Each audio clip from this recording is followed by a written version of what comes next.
My first book was about an affair now called the Duke Lacrosse rape fraud. At the time, it was the Duke Lacrosse rape case, and it was national publicity, local publicity about a case where the Duke lacrosse team was accused of a horrible gang rape of a couple of strippers who they had hired to perform, and they had hired them to perform, but nobody raped them. There was a huge fictional false accusation that was adopted unquestioningly by almost the entire Duke faculty, by a lot of the student body, by almost the entire national press, by almost the entire local press, without looking at the evidence, which very clearly established innocence when you looked at it closely enough.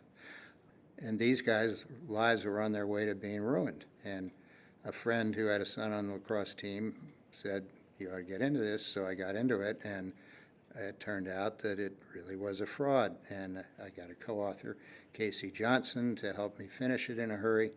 And I think we'd exposed, and we had the help of some journalists and some others when we got going, the fact that it was a fraud, all the evidence that these people, although they hired strippers, which was not a nice thing to do, that they didn't do anything bad to them, and that they were the victims of a massive false attack.